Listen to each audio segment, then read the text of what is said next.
Isang masayang pagbati na may ngiti sa aking mga labi.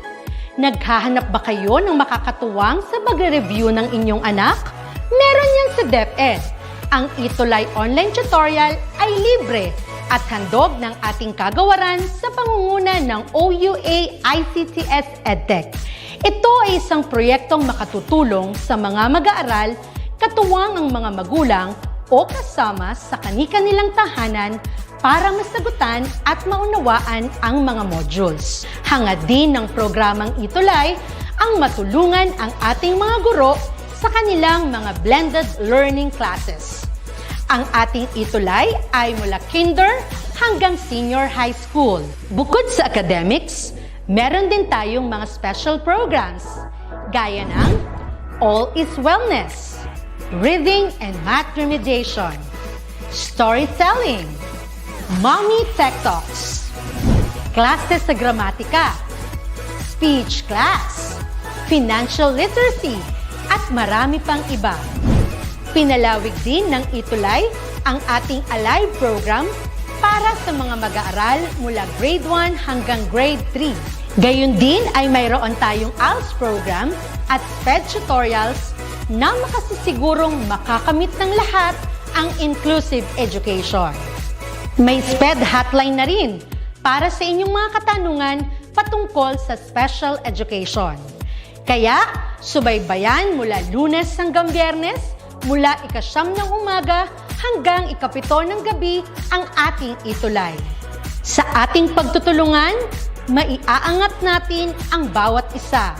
Ating itutulay ang pagkatuto upang di mapigil ang pag-aaral ng kabataang Pilipino. Itulay natin ito, sulong edukalidad.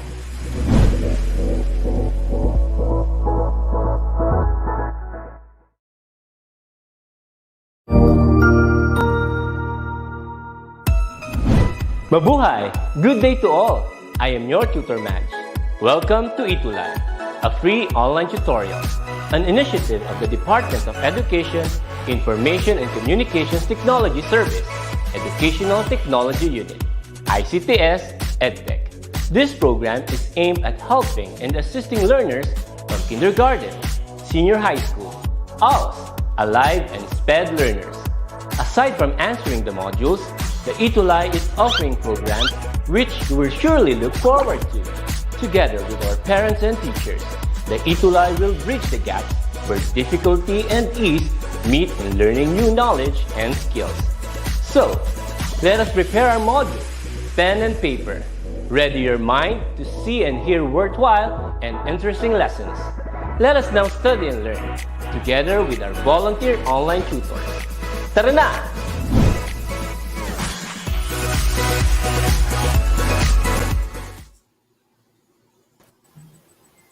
Alright, so good afternoon to our online learners at sa ating mga online viewers this afternoon at 3 p.m. in the afternoon. It's November 30 and it's Tuesday in the year 2021. So, narito na naman kami for another tutorial session for the Itulay English 9 and makakasama nyo kami ni Tutor Jove from SDO Nueva Vizcaya and ako si Tutor Ellie from SDO Camarines Sur. Hello, good afternoon sa inyong lahat. Good afternoon, everyone. Yes, all right. So, nandito si Tutor Job. Nakabalik na si Tutor Job sa ating session for this week. Ayun. Kumusta ka naman, Tutor Job, right now? Okay naman po. Thank you very much. Pasensya natin, hindi ako nakasama last time. Yes. Medyo galing tayo sa sakit, pero all is well. Ayun. Hope we get well as soon as possible kasi kailangan natin yan. We have to be healthy. As long na, we are already in a pandemic world, so we have to be healthy as much as possible. Tama. So, batiin natin, Tutor Job, yung ating mga early birds ngayon sa ating comment box. Sige. Yes, we have Angela Claire Palalay from LFG Diamantina National High School, Cabanatuan East District, Isabela. We have, good afternoon, Tiffany Cordova. Graymar Valiente. Hello, Graymar. Marjorie Canque. Eric De Vera Pasana, Lea Llanera, Visitacion Furuk, watching daw po from Doña Magdalena Gapfood High School. Okay. Ayun, Darwin. Hello, Darwin. It's Hi, nice to see Darwin. you again. Hello. Ayun. We also have Vina Garing Navarro from Ocampo National High School. Angelica also. And the rest, good afternoon sa inyong lahat. It's the last day of November. Tama ba, Tutor Joe? It's the last day of November right Yes. now. And next, tomorrow, actually, is December na. So, it's the Yeah, medyo Christmas lumalamig season. na nga ang panahon eh. Yes. Kaya medyo, Ayun. So, we have been always excited to see you and be engaged with you sa ating tutorial session. Especially yes. right now, we'll have another session Mhm. kasamang inyong tutor base and saan tayo mapapanood lagi, Tutor Joe? Yeah, so stay tuned sa DepEd EdTech Unit Facebook page and also for sa ating YouTube channel sa DepEd TV and DepEd Educational Technology Unit every Tuesday at 3 to 3:40 p.m.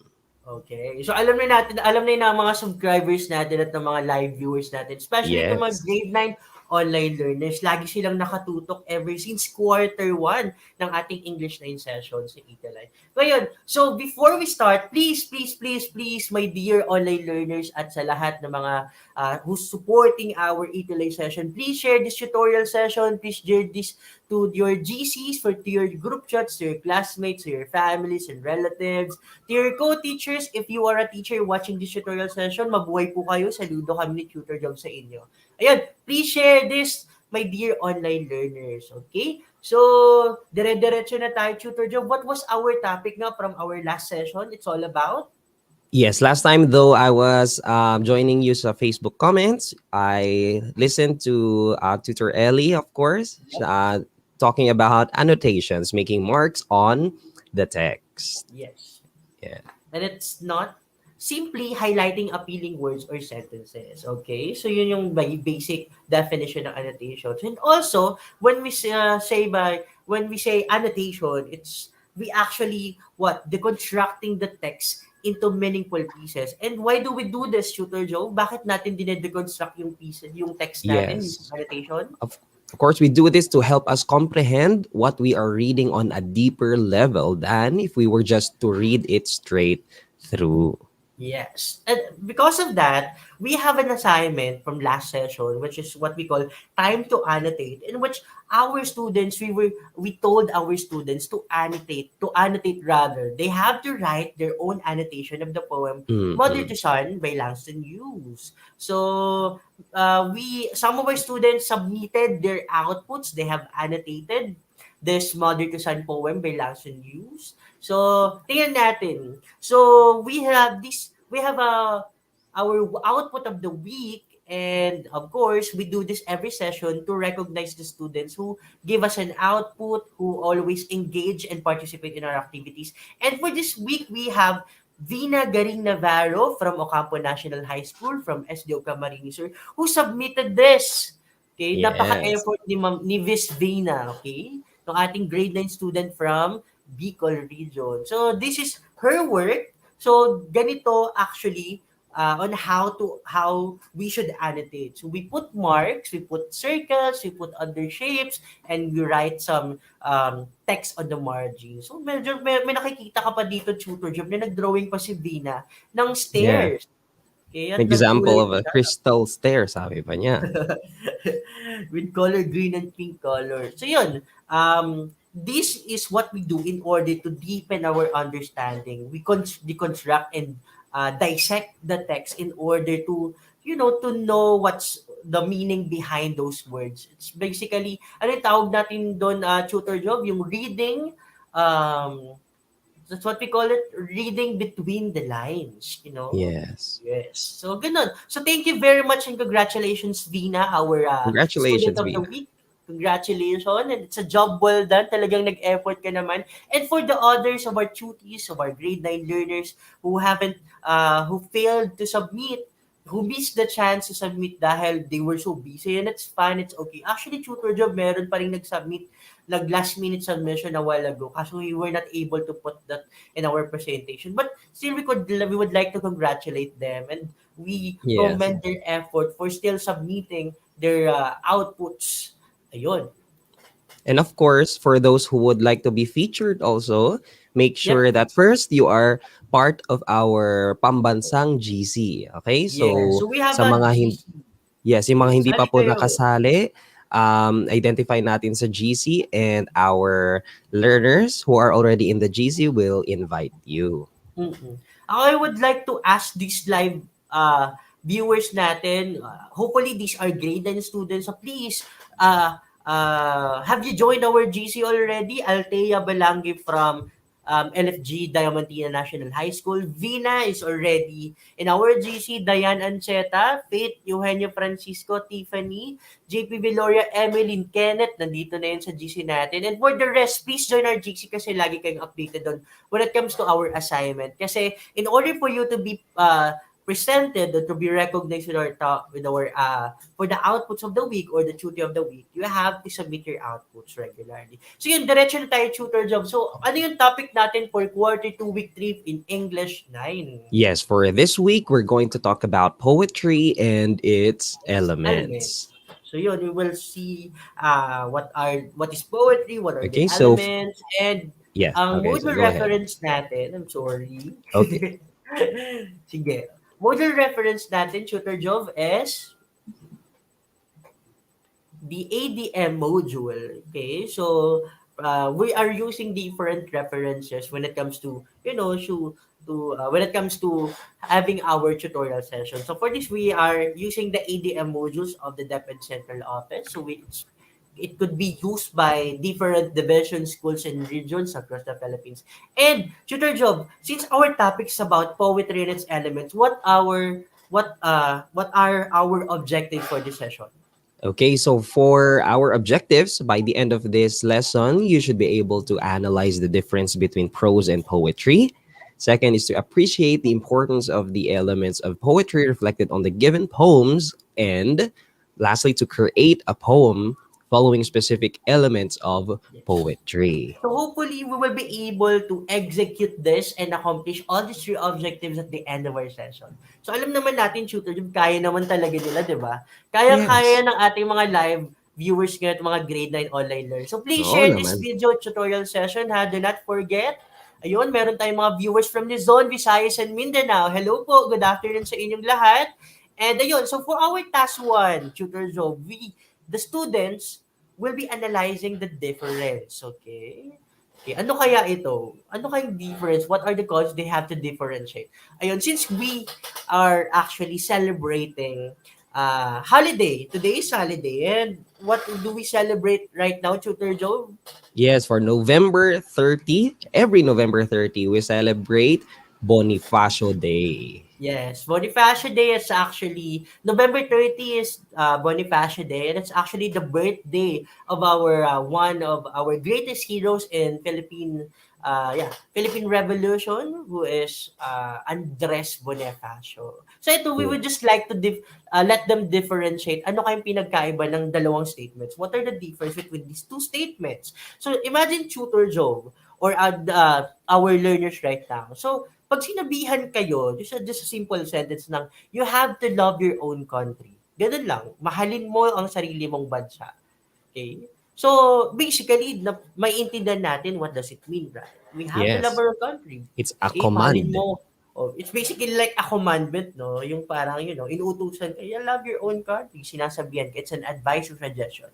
Yes. Pero, which one do you think is better to hear or to listen to? Okay, to read. Okay, is it this one, love your own country? Okay, madali naman maintindihan, very literal. Or this one, okay, in English, okay, what love can be purer and greater than love of country? What love? No other love? None. So, I know Tutor Joe and the rest of our students are very much familiar with this poem. In Filipino, ano ibig sabihin nito, Tutor Joe? Yeah, sabi dito, aling pag-ibig pa ang hihigit kaya sa pagkadalisay at pagkadakila, gaya ng pag-ibig sa tinubuang lupa. Aling pag-ibig pa, wala na nga, wala. Di ba? Makatang-makata si Tutor Job kahit meron siyang sipon right now, parang, the raspiness of the voice na may sipon siya, it adds emotion while he reads the poem. Yes, tama kayo. Okay? This is actually a poem that is written by Andres Bonifacio himself. Okay? Hmm. Pag-ibig sa tinubuang lupa. Okay? So we just translated the poem or the some lines of the poem of Pag-ibig sa tinubuang lupa. It basically says something about you have to love our own country. Diba, Yes. Irish, Isabella, Angelica, for sure, alam nyo to. Narinig nyo na ba to? Have you seen and heard or read this poem of Andres Bonifacio? Mm. So please comment yes or no or haven't yet sa ating comment box if yun, what's your opinion about this? Yun, so ano siya sabi nito, Tutor Job and the rest ng ating online learners, okay? So there are actually many things or many ways to say a thing. So instead of saying love your own country, pwede mo pala sabihin na what love can be pure and greater than love of country? What love? No other love. Nah, just basically saying you have to love your own country. So, ano kayang difference nito? What do you think is the differences between these two statements? Sige nga. Abigail, Ashley, Angelica, Irish, Princess Joy, Diane, Faith, Tiffany, Emeline. What are the differences between these two statements when it comes to, Okay, ano naman yung mas magandang pakinggan, di ba? yeah. Yun, tama yung question ni Tutor Job. Ano ba yung mas magandang pakinggan? Parang, yung feel na feel mo talaga, you could feel the emotion or, you know, the intention of the statements. What do you think? Ikaw, Tutor Job, what do you think is which one do you think is better to listen to, hear to, or read? Yes. Kung ikaw parang straightforward person ka, gusto mo yung agad-agad na, you go for the first statement. Pero 'di ba yung sa second statement kasi parang medyo may pagka-suspense pa siya, medyo Yes. dramatic, 'di ba? Kaya feel na feel mo talaga, kaya mako-compel ka talaga to Yes. And it's do actually, what is there it it's na using, sinasabi it doon, 'di ba? uses a question mark. So it's a question statement, di ba? Instead of, yung isa ay isang sentence na Mm. statement using period. And the other one, yung tula, the line from the poem, is, you know, it uses a interrogative statement, which is a question. Ayun. So basically, ano kaya tong dalawang statements na to? So let's see. So since we are, ito pala yun, yung slogan poster ng Bonifacio Day. Okay, so yun. So just trivia, Andres Bonifacio was born in November 30, 1836. So imagine it's in the 1800s pa. Samantalang most of our learners right now, Tutor Job, pinanganak na during the 2000s already. Imagine it's almost 200 years. Okay, Mm. buhay na pala nun si Bonifacio. And we're celebrating the 150, if I'm not mistaken, yung 150, basta 150 plus na magbo-birthday si Bonifacio this year. Okay? So yung actually, binasa natin a while Yes, ago. sir. It's Sir, singit nga actually, natin, may sumagot pala si ah, Ashley Ranke. sabi Ayan. ni Ashley Rankin dito, Tutor Job, yung pangalawa po, kapag binasa, if it's being read, it will have, you know, it puzzles her and it has emotion when it is Mm. being read. Yes, because, alam mo kasi Ashley, this is an example of poetry. Ito na nga. Okay? Yung tula, you know, the lines here of Andres Bonifacio is an example of poetry. While the love your own country is just merely a prose. So, ano kayong difference nito, Tutor Job, ng prose and poetry? Sige, tingnan natin. Okay? So, we will be analyzing the difference between prose and poetry. So, let's see. So, prose versus poetry. Ano kayong mga difference ito? Sige, Tutor Job, ano yung prose? Yes. So when we say prose, this is a literary piece. Okay, it's a piece of Okay. literature that involves natural and ordinary language, the language that we use in Mhm. our everyday life. Basically, how we speak to each other, okay, how we normally talk to one another, and Okay. it includes it involves paragraphs, and of course observes correct grammar and proper syntax. Syntax. Okay. Actually, Tutor, it's very different yung prose as to the poetry. Kasi itong poetry naman, it's both a literary piece, para silang literary piece. However, poetry is more on as artistic writing, very creative, no, na pagsusulat. And actually, it uses language with art. and it involves repetition and rhymes, and it doesn't follow a fixed, it doesn't strictly follow grammar and syntax. So dun pa lang, alam na natin that there is actually a difference between these two. Yes. So, Example malinaw nga to sa natin, ating mga grade 9 learners. yes. Yes. Example of yung not strictly following grammar and syntax is yung ginamit nga natin, di ba sir, na mother to son. Kung Yep. mapababasahin ninyo, hindi siya strict, hindi siya actually, it doesn't really follow ano yung proper correct grammar, but it still sounds good, right? Mm-hmm. Yes. Exactly. So yun. So that's an example of poetry, the mother to son. Ngayon, when it comes to differentiating the prose and poetry, we have to consider this tutor job and sa lahat ng ating grade 9 learners, these 5 mechanics or 5 categories. We'll be able to differentiate them when we see the structure or form, the syntax, the kinds of types, sorry for the typo, the language styles that are used, and the content or the purpose of the literary piece, which is whether it's prose or poetry. So let's see. When it comes to structure of the prose and poetry, ang pinagkaiba lang naman nito tutor job is that the prose is written in sentences, forming paragraphs. Basically, when you're writing an essay or writing a particular write-up or an article, well, poetry is written in lines, forming stanzas or verses. So very easy na lang to sa kanila. Napakadali naman to when it comes to structure. Ano pa kaya, tutor job? How about Yes. syntax, tutor job?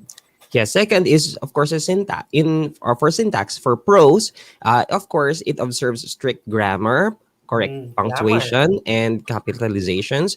However, for poetry, it has loose grammar and punctuation, and it involves what we call a poetic license. That's why when we read certain texts, like for example, what we mentioned a while ago, mother to son, sometimes other students would react, sir, this does not have correct grammar or the punctuation is not right. Yeah. Those are okay when it comes to poetry, because that is what we call a poetic license for the writers of these literary Mm. pieces. I see. Yes, tama ka dun, tutor Job. We don't really follow that grammar and language rules when it comes to poetry. As long as, maybe it's intentional, minali niya yung grammar because he or she has a purpose, the author of the poem has a purpose. So yun, when it comes to syntax, there are difference when it comes to syntax. Ngayon naman, Yes. how about for kinds? Ano kayo mga samples na that we have for prose and for poetry?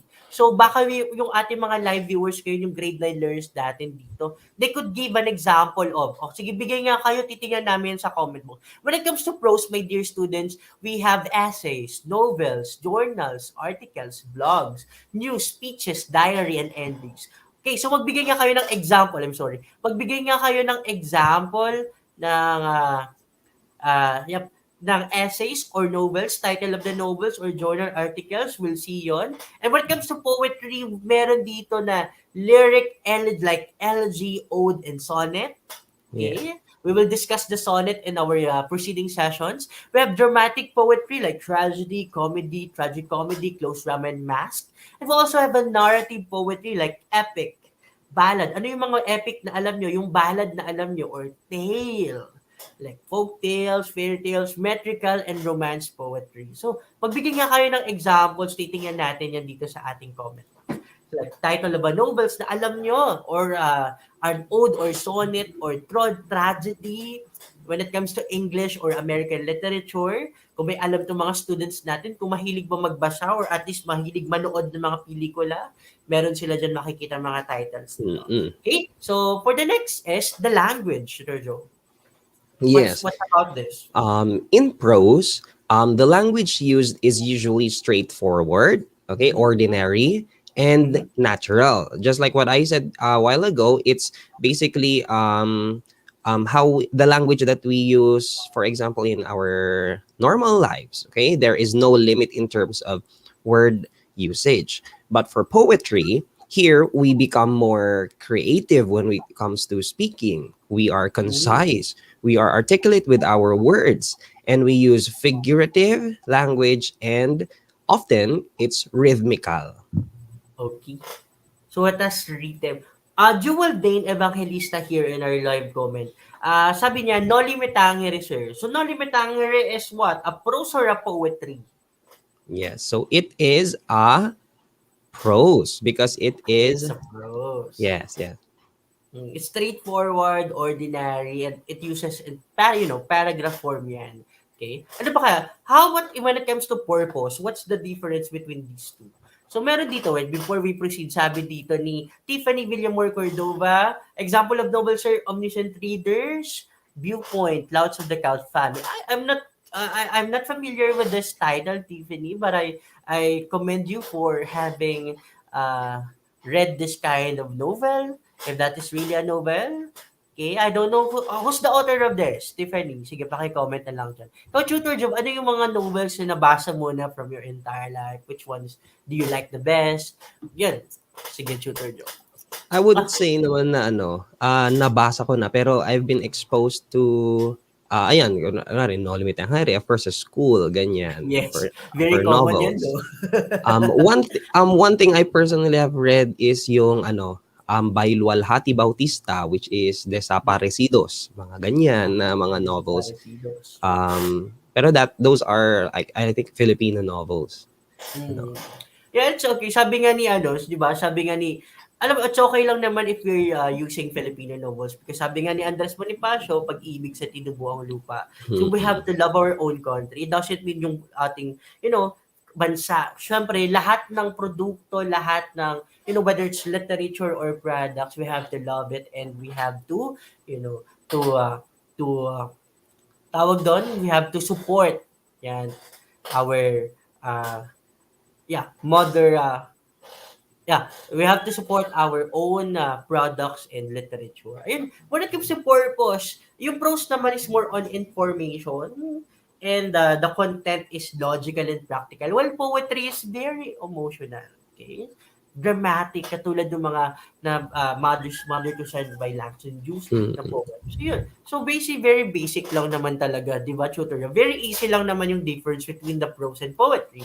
Now, there would be a series of keywords that will be shown here. And they have to identify if it relates to prose or poetry. Sabihin nyo lang, kids, grade 9 learners, and sa ating mga online viewers, if the keyword relates to prose, is it prose? Or it relates to poetry. Sige ha, bilisan nyo ang pagsagot ha. Abangan namin yan. Number 1, emotional. Is it prose or poetry? 5, 4, 3, 2, 1. Sige, ano kayang sagot?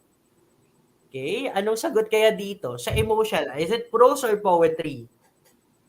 Alright, the answer is poetry. Okay, how about this? Sentences. May sagot na. Ayun, may shadow na siya. Hindi natanggal yung shadow. The answer is, prose. Okay. May shadow na pala siya. Ikaw, Tutor Joe, Masyadong mabait si Tutor Eddie, medyo na ano, sir? Magbigay ka ng keyword tapos they will answer if that is a prose or that's poetry. Sige. For example, one keyword natin is informational. Oh, informational. Ano yon? Is informational a prose or poetry? Tiffany, Tina, Ashley, napaka-active ng mga students natin. We have Vina and Ashley Ranke, Riza, Abigail, Raila Manalak, ayun, Tiffany, Cyril, anong sabi ni Tutor? Informational. The answer Yes, is, informational. Prose, that is correct. Prose, yan. O about ito, stanzas. Okay, the keyword is stanza. Is that a prose or a poetry? Okay, medyo delay lang yung ating comment box, no? Pero yun, sige. How about stanza? Which one does it relate to? Is it prose or poetry? All right? The answer is Brian, Gabilan, Ashley, it's poetry. So napakadali lang naman pala nun, Tutor Joe. So yun, may mga examples. Straightforward is related to prose and stanza is poetry. Okay, since you have a clear understanding between prose and poetry, we will now dwell with the elements. Okay, diretso na tayo. We're able to differentiate prose and poetry. Doon tayo sa poetry. What are the elements of poetry ba, Tutor Joe? Okay, so yun yung i-discuss namin dito. Yun. Let's take a So that's closer number look. 4. Okay? We have studied the elements of poetry. So, ayun. Dito na naman tayo, pros. Ayun. So, dito tayo. May nagkamali lang tayo sa slide. Yun. Una, pinaka-basic na element ng poetry natin, Tutor Jove and Riza. Ayun, medyo nadidelay yung mga comments ng ating mga students, pero at least maraming comments. Sige lang. Stanza, syempre. When it comes to poetry, hindi maiiwasan. It's very obvious that they have stanzas, Instead na paragraph form for prose, when it comes to poetry, stanzas naman to. These are group of lines that form the basic metrical unit of a poem. Sorry for the typo. Basic metrical unit of a poem or poem. Okay? Stanzas, And meron tayong different types of stanzas. Ako, nung high school, parang hindi naman to tutor job na ituro sa amin. Pero right now, at least, napakaswerte ng mga students natin kasi dinidiscuss na to this kind of discussion of the types of Yes, stanza. Meron palang types of stanza. So, we have exactly. couplet, tercet, quatrain, cinquain, sestet, septet, and octave. Di ba? Medyo, what's your impression when it comes to these words, Tutor Joe? Mga narinig Yes. mo mga So sestet na yung septet. What's your impression So when about we see a couplet, it involves two lines only. It's a stanza that has two lines. So for tercet, okay. it's a stanza that has three lines. Alam ni Tutor For Joe. yan, tapos syempre yung quatrain 4, quintain 5, ganyan and Yun. so on. Figure it Napaka-basic out. lang naman pala, Tutor Job. Medyo pinahirapan lang tayo when it comes to the title. Ang couplet pala ay Yes. 2, ang tercet ay 3, ang quatrain ay 4, ang cinquain Yes. ay And yung 5. octave is already tama ba ako? 8. Tama ba ako, Yes, sir? 8 Pag lines octave. yun. Yeah. Okay? So, ang sestet ay 6, ang septet ay 7. Tandaan yan, kids, ha? Couplet 2, tercet 3, quatrain 4, cinquain 5, sestet is 6, septet is 7, and octave is 8. Basically, parang Yeah. nagbibilang lang tayo. Yun lang naman yun when it comes to stanza. Okay, but we have here some examples of couplet para hindi sila malito. Sige, Tutor Joe. Ano tong couplet na to? Example. Okay, so from Romeo and Juliet by William Shakespeare, sabi niya, this precious book of love, this unbound lover, to beautify him only lacks a cover. Okay? So, yun. Galing pala yun sa Romeo and Juliet. Hindi natin alam. Nang tawag pala doon na sa dalawang lines na yon ng tila is a couplet. Okay? Now, Yes. how about this tercet? Okay? This is an example of this is actually one stanza with 3 lines. Kaya ang tawag dyan ay tercet. And merong mga poems that has 3 lines for one stanza. One of the example of these poems is the Ode to the West Wind by Percy Shelley. Okay? O wild west wind, thou breath of autumn's being, thou from whose unseen presence the leaves dead are driven like ghosts from an enchanter fleeing. Diba? 3 lines. 3 lines yun. So, tercet pa lang tawag doon, Tutor Ellie, Tutor Joe. Okay, how about Yeah. naman, pag-apat na linya? Okay. Yan. So, Stopping by Woods on a Snowy Evening by Robert Frost. So, here's an excerpt. Sabi dito, whose woods these are, I think I know. His house is in the village, though. He will not see me stopping here to watch his woods fill up with snow. Okay, di ba? So, quatrain pala yung Stopping by Woods na Snowy Yes, Evening because ni it Robert. has 4 lines. So, 1, 2, 3, 4, 4 lines. Okay? Now, how about cinquain? Napakadali lang naman. This is no. Ito po ay talagang tula. These are really poetry. American literature and English literature. A look up from blackening hills, blows down the light, first breath of wintry wind. Look up and scent the snow. So, describe lang naman yung snow, pero ganito yung pakalagay niya ng mga words. Diba? Very creative and very poetic and with emotion. At may mga words siyang ginamit to visualize kung ano nakikita niya. It's the snow.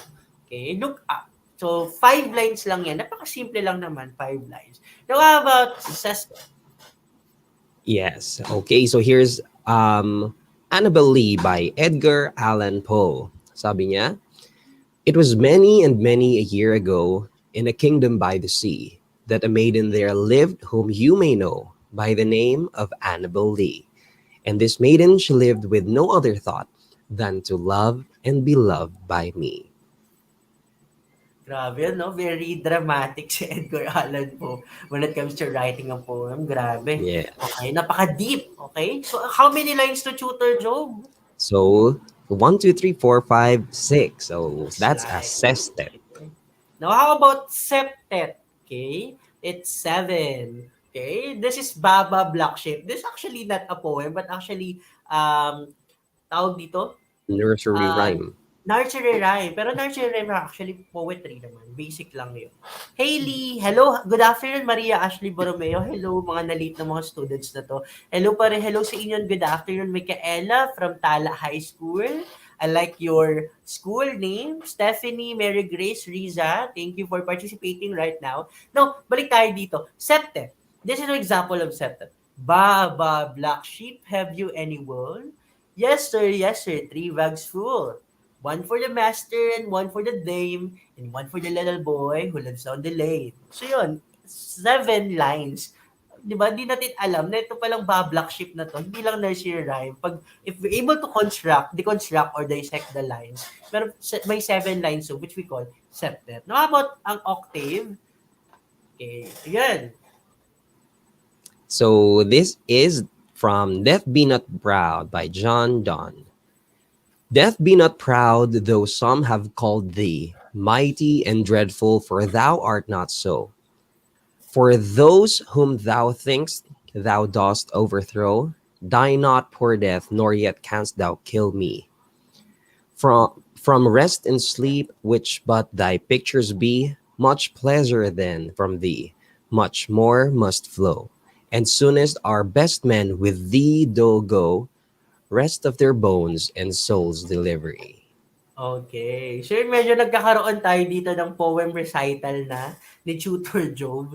Okay. Yeah. What's the meaning of this, my dear student? We're just basically exposing you some of the poems or poetry in English and American literature. Kasi ito yung mga usually na didiscuss sa klase.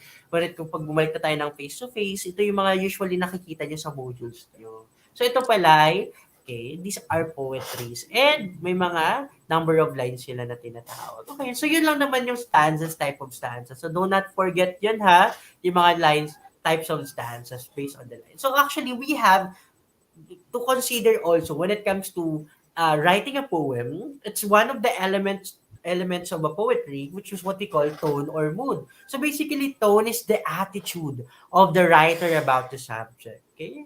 Ano yung attitude ng writer about the subject? While mood is the emotion evoked by the author. It could be, is the poem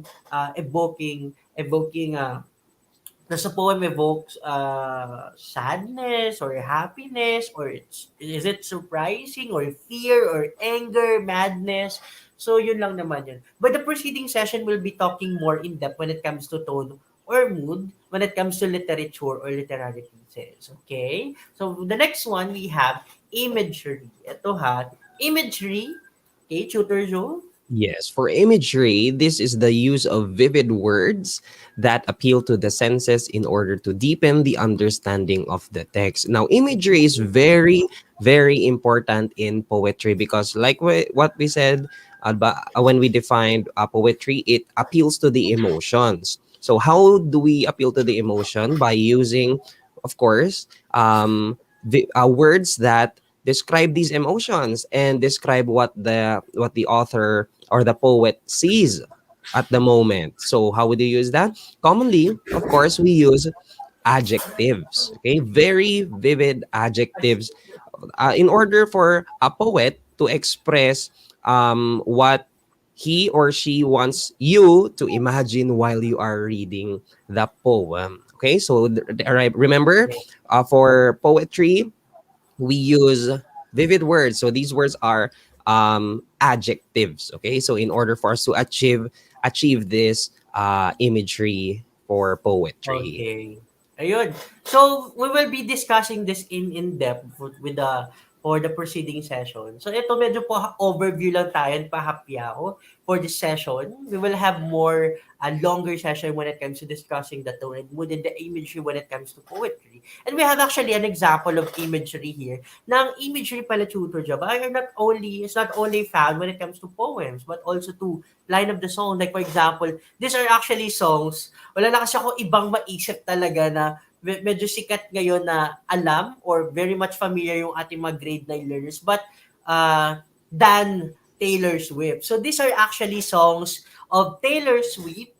Okay, so sana sila Princess Hailey, hi Hailey, and the rest ng ating grade 9 learners are familiar of Taylor Swift. So ito, when it's sa song niya na All Too Well, ito yung sinabi niya dun sa kanta niya. You call me up again just to break me like a promise. So casually cruel in the name of being honest. Diba? Medyo sobrang hard and heavy the line is. Pero ang gusto lang naman sabihin dito ni Taylor Swift sa kantang ito ay tinawagan mo ako and you broke me up. Yun lang. Pero imagine yun, the construction of the words, so casually cruel in the name of being honest. And we also have here Tutor Job from the song of Taylor Swift, State of Grace. So you were never a saint, and I love in shades of wrong. We learned to live with the pain, mosaic broken heart. So very visual. It appeals to the senses. Anong klaseng heart? Hindi lang siya broken hearts, but mosaic ang itsura ng broken hearts. Diba? May mga sinasabi siya ditong shades of wrong. Okay? Hindi niya lang sinabi na mali yung decision mo, but sinabi niya na, I love in shades of wrong. Nagmamahal siya sa kahit anong sitwasyon, na kahit mali yan. And we also have this description of Taylor Swift when it comes to New York. Dinescribe niya dito, Tutor Job. Ito, alam to ng mga students natin, mga kantang to eh. Yep. Alam to ni Ermely, ni Angelica de la Peña, ni Roda. May papuso pa. So, Taylor Swift described New York as this one. Walking through a crowd. Okay, very visual. The village is aglow, nagliliwanag. Kaleidoscope of loud heartbeats undertones. Diba? Yung mga words na ginagamit ni Taylor Swift when it comes to songwriting. And the other kind of artists ay they are using imagery when it comes to writing their own songs. Okay? May mga ibang artists and singers, they use imagery when it comes to writing their own songs. Okay? So marami pang many examples. Okay, aside from this. So yun, when it comes to Tutor Job, ano bang pinagkaiba ng imagery ng poem sa songs? Tanungin din natin yung ating mga students. What do you think, my dear students, my dear online tutees and online viewers, the difference between a song and a poem or a poem? Ano kayo pinagkaiba nila? Diba? Pareho lang naman sila Tutor Job may stanzas, diba? Parang nakastanza yung mga lyrics. Ano kayo pinagkaiba? Anong one big difference ng song and a poem? Poem or poem. According to the dictionary, it's basically the same. It's basically correct, poem and poem. So yun. Marilyn, Joy, Rhoda, Angelica, Hailey, hello Hailey, Marjorie, and sino pa si Ashley, Vina, and those students from the different schools across the Philippines. Hello po sa inyo, good afternoon. And thank you very much for supporting us and watching us here in our English 9 tutorial. So yun, basically, the difference between a song and a poem is a song has a music. Pag tinanggalan mo ng music yung song, it would always, tula na siya. It's a poetry, it's a poem. Okay? So yun lang naman yung difference ng two. Now, we have here also, Tutor Job, the what we call? Yes, figurative language, the use of figurative language. Okay, so a figurative language is the language that conveys a deeper and more complex than what it literally says. So ito yung mga figures of speech such as simile, metaphor, and hyperbole. And yes, marami tanungin natin yung mga students natin, ano pa kayo yung mga ibang figurative language or figure of speech? Okay? Ano pa yung kadalasan nakikita sa sa poetry na figurative language? We have simile, metaphor, hyperbole. Kasi alam naman natin, Tutor Job, na since grade 7 or elementary siguro, their teachers have been teaching this, figures of speech. Yes, so for sure naman, alam ko, kasi magagaling yung mga students natin, they know they know already other kinds or a vast number of figurative language kasi napakarami talagang figure of speech or Oo figurative naman. language when it comes to poetry or in literature. Sige nga, Riza or Riza, Marlin. Okay? Ashley Ranky, sabi ni Ashley Ayan, Ranky, oh. idiomatic expression, Idioms. idiom, Yes. it's a figurative language, di ba? Okay, Yes. like a piece of cake, and many, many pa. So, ayun, sabi ni Vina from Bicol to eh. Onomatopoeia. Yeah, onomatopoeia. It's one. Sabi niya, ayun, so there are many, many figurative language pa. Okay? And the last one, actually, this is not the last one, the rhythm. So, the rhythm is the pattern of stress and unstressed syllables in each line. Each group of stress and unstressed syllable is called foot. We will be discussing this in depth in the preceding session. Ano ba tong rhythm? Paano ba ito? Ano ba tong mga stress and unstressed syllable? We'll see in the preceding session. And the last one, we have rhyme. So we have an activity here, Tutor Job. Pero ano ba, Tutor Job, itong rhyme na to? Yes. Of course, for rhyme, we all know this. This is the repetition of the same sound or a similar sound at the end of each Yes. In line. Filipino, how do we call this, Tutor Joe? Ano na naman? Ano ba sa Tagalog Let's ang ask our rhyme? students. Alam nila yon. In Filipino, what do we call rhyme in What Filipino? is rhyme in Filipino? Starts with letter T. Okay? Ayun, sabi ni Ashley. Ano sabi ni Ashley? Tutor Joe, ano sabi ni Ashley? Yes, Ano po ba? ayan. Tugma, sabi ni Ashley. Yes. Tugma. It's tugma. No, thank you. Thank you sa pagsalba sa akin, Ashley. Okay lang. Yung medyo na ano lang talaga. Oh, may mental block tayo. Ayan. So when it comes to rhyme, when may tinatawag tayo dito, rhyme scheme, very interesting to tutor. Diba, no? Ito ay, hindi naman kasi, ito, lahat ba ng tula ay kailangan may rhymes? Yun ang tanong ko. Renz, Marjorie, lahat ba ng tula ay kailangan may rhyme? Okay. The answer is of course, Tutor Joe. Yes, and look, usually when we talk about rhyme schemes, hindi lang naman ito isang parang fixed na scheme. Okay, so Yeah. different poems involve different rhyme schemes, and it commonly is annotated with letters A, B, C, D, Yes, and even kahit nga minsan hanggang that's right. hanggang Yeah. kahit ilang Yes. letters. That's why yan ang gagawin natin for this activity, last activity natin. So yung rhyme scheme is a pattern that's created with rhymes. Yung tanong ko kahit kanina na is rhyme needed when it comes to poetry? Sabi ni Vina, correct. Vina is correct. It's not needed kasi poems or poetry could be free verse or with rhymes. Okay? So, ayun. So, ayun, sabi ni Tutor Job, yun yung gagawin natin. Maglalagay tayo ng mga letters, okay, ng rhyme scheme. So, we just have to look for the rhyme. Okay? Ano ba yung like for example in this sample lines, roses are red, violets are blue. I'm out of my head, I'm thinking of you. So, could you see the words that rhyme at the end of the lines? What are the words that rhyme at the end of the line? Sige, Riza, Marjorie, Charles, Vina. Ano ba yung mga natin? Ano ba yung mga words or mga salita na magkakatugma sa hulihan ng bawat linya? Okay? Ano kaya doon? Okay, in this case, okay, the words that rhyme is red and head. Okay, Yeah. tama. Red and head. And blue and you rhyme all together. So yun, yung pinakauna nating line na yan, roses are red, i-mark natin siya as A. Okay? And yung blue ay hindi sila magka-rhyme ng letter A, so lalagyan natin siya ng B. Okay? So medyo delay talaga yung mga comment box. Comment box natin, Tutor Job. Ano? And Aha. sa third line, I'm out of my head. Okay, it rhymes with red, roses are red. So, lalagyan natin yan ng A because these lines rhyme with each other. Tama? Okay? Alam mo ng mga students natin, nauna pa.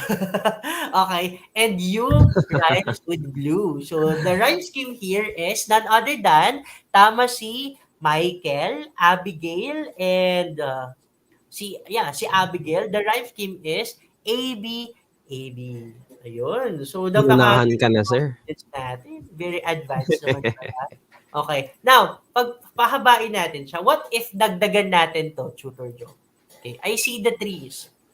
What letter could we label here? Sige nga. I see the trees. What should we label here? So, Tutor Joe, what's the answer here?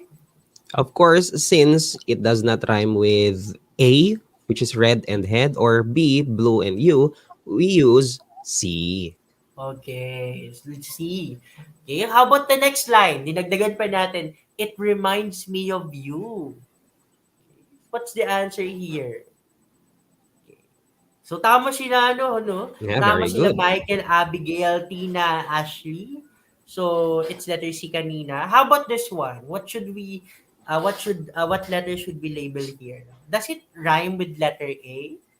Does it rhyme with letter B? Or does it rhyme with trees? Letter C. Okay, the answer is B. Okay, so Yes. napakadali lang naman. Very basic, very elementary. So yun. So for that, okay, we will this how we will end our session for this afternoon tutor job. We will have more of this for the next slide. Okay, so task number 5 is they have to identify the rhyme scheme. Okay, napakadali lang. Okay, sige. Stopping by Woods on a Snowy Evening by Robert Frost. Sige nga, i-identify nyo nga kung anong rhyme to. Rhyme scheme to. No, do, here, snow. Queer, near, lake, here. Okay, ano kaya to? Sige. This is an excerpt of the poem, no? By Robert Frost. Madali na lang nila to makukuha. Sige, habang iniintay natin, let's read first. Okay, Stopping by Woods on a Snowy Evening by Robert Frost. Sabi niya, Okay. whose woods these are, I think I know. His house is in the village, though. He will not see me stopping here to watch his woods fill up with snow. My little horse must think it queer to stop without a farmhouse near. Between the woods and frozen lake, the darkness evening of the year. What is the rhyme scheme of this poem? No kayang rhyme scheme nito, my dear Yan, online? tignan natin kung sino mauuna. Sino kaya mauuna dito? Yung mga very participative natin dyan. Mare-recognize by next session. Okay. So, I guess napakadali lang naman nito gawin, di ba, Tutor Joe? They just have to Oo look naman. at the words at the end of the line. Titingnan lang Yes. nila yun. And alam na nila yun. Then So, associate they a are still letter. typing, no? They are still typing Oh, mukhang kasi nagtatype pa nga sila. tatatay pa. Ayun. Ayan, may sumagot na. So, may sagot na. Sige.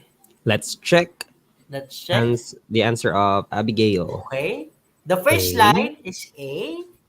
Check. The second line is do. It's again A. It's supposed How to be about A. the third line, Tutor Yan. Joe? Okay, so no, though, here. So it doesn't rhyme, so we associate another letter, which is B. B. And snow. It rhymes with no and though, so A. Okay. Now, how about may clear, the fifth line? Okay, it's letter B because it rhyme with the here in the Here. first stanza. Now, near is same. It rhymes with queer, letter B. And lake is actually a different word. It sounds different. And we Yes. will put here, yes, Tutor Job. Yes, C na is a lake. And for the last word, of course, year, it rhymes with the B. Yan. So parang hindi, parang nalito lang siguro sila, no? Yeah. So Abigail Ryla, sabi niya A, B, C, A. Okay. A, B, C, A. No. No, Abigail. Dapat A, A, B, A yun. Kasi, the Mm. no and the do rhymes together. So, A, A, hindi A, B. Yung So, iba for baka sure, nalito nagta-type lang to si pa. Abigail. Mm-mm. Alright. So, yun. We'll continue. Okay? So, tingnan natin. Mhm.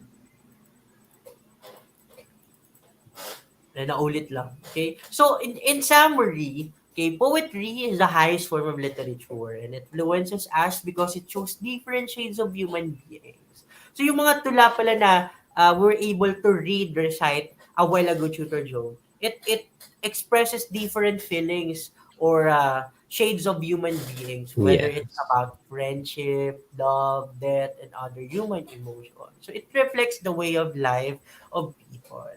Okay? So that is why when it comes to elements of poetry, Tutor Joe, Okay, so sabi dito, there are many ways to kill a cat. O, di ba? Tingnan nyo yun, it's an idiomatic expression, di ba? yes.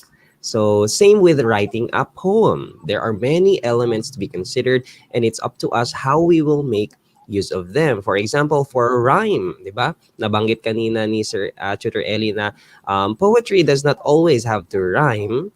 So, it's really up to the poet or even later on, as we ask you to write your own poems, it's up to you to make use of the elements that you want to use. Okay. So ayun. So we're done already with our session for this afternoon. So sana we're able to hit our objective. Did we analyze the difference between prose and poetry? Of course, yes, no. Did for sure our students and us also have we're able to appreciate the importance of the elements of poetry. Because without these elements of poetry, there will be no poem. Yes. Yes, basically. Okay. And lastly, ito yung gagawin nila. Create a poem following specific elements of poetry. And that would be our assignment for the next session. So ito na nga, ano ba yung assignment nila, Tutor Joe? So you're going to be a poet. Okay, so think about your plans, okay, or activities, or even scenes that happen during Christmas time. So again, so ang theme natin is Christmas. So it can be your Christmas, plans kasi for December na next Christmas. week. Yes, it can be your plans for Christmas, December na. what your family does during Christmas, or the scenes that you see during Christmas, and you're going to create a poem.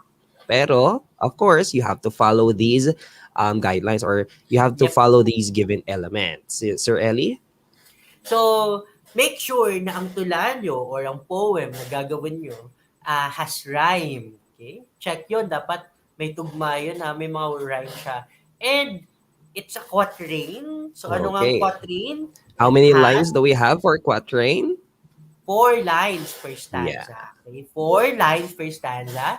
And ilang stanza, Tutor Ellie, Tutor Job, kailangan namin isulat? 3 stanzas. So, ilang Okay. So lines yun? that's 12 4 lines. lines per stanza with 3 stanzas. Okay. And the rhyme scheme is you have to follow this. A, B, A, B, C, D, C, D, E, F, E, F. So, tingnan natin how creative our students would be by once they submit their outputs after the session or by by this week.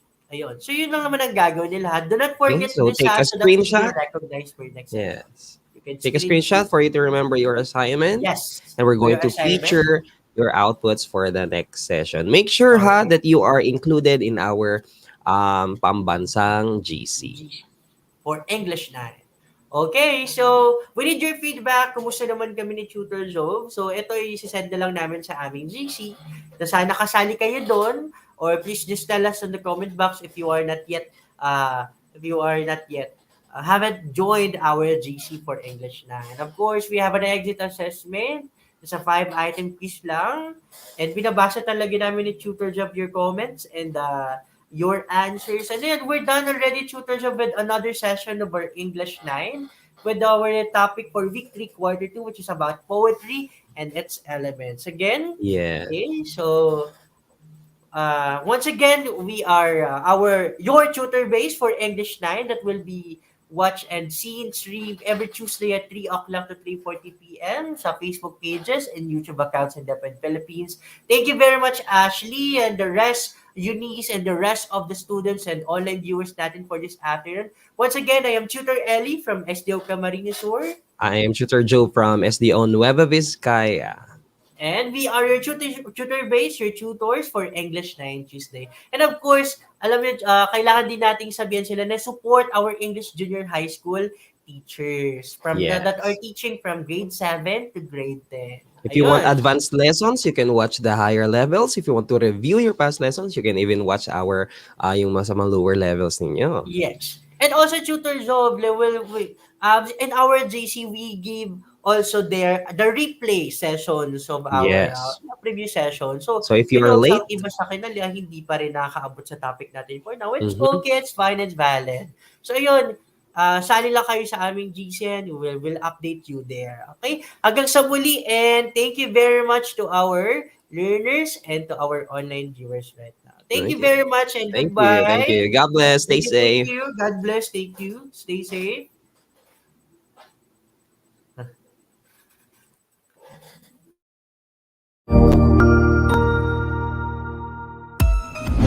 Mabuhay!